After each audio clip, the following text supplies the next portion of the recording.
Hi friends, Sunday special Udupi style உப்பு தோசை. எப்போ பார்த்தாலும் இட்லி தோசைக்கு மாவாட்டணும்னா அப்பப்போ அந்த கல்லை தூக்கி கழுவி மறுபடியும் மாவெல்லாம் ரெடி பண்ணி அதை 2 3 பாத்திரத்தில் ஊற்றி வச்சுட்டு போதும் போதும்னு ஆயிடுது. உங்களுக்கும் அப்படி தானே?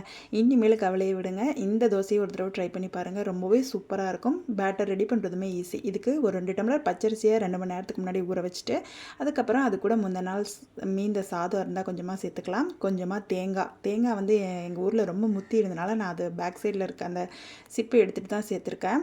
நீங்கள் வந்து இலசா இருந்தால் அப்படியே சேர்த்துக்கலாம். இதெல்லாம் சேர்த்து உப்பு சேர்த்து நல்லா மாவு தோசை மாவு பதத்துக்கு அரைச்சி வச்சுருங்க. நான் வந்து மார்னிங் அரைச்சி வச்சுட்டு நைட்டு டின்னருக்கு தான் ஊற்ற போகிறேன். பார்த்தீங்களா மாவு நல்லா எவ்வளோ ஃப்ளஃபியாக வந்திருக்குன்னு. இதுக்கு மேலே கொஞ்சமாக சோடாப்பூ சேர்த்துட்டு அப்படியே வந்து ஆப்பம் மாதிரியே ஊற்றி எடுக்கலாம். நல்லா ஃப்ளஃபியாக சூப்பராக வரும். இல்லை உங்களுக்கு ரோஸ்ட்டாக தான் வேணும்னா நீங்கள் நல்லா ரோஸ்ட்டாக கூட சுட்டு எடுத்துக்கலாம். இது வந்து ஆப்பம் மாதிரி சுட்டு எடுத்தால் தான் நல்லா சாப்பிட்றதுக்கு ஃப்ளஃபியாக ரப்பர் மாதிரி சூப்பராக இருக்கும். இப்போ பார்த்தீங்களா நல்லா சூப்பர் சாஃப்டான நம்மளுடைய உப்பு தோசை ரெடி ஆயிடுச்சு.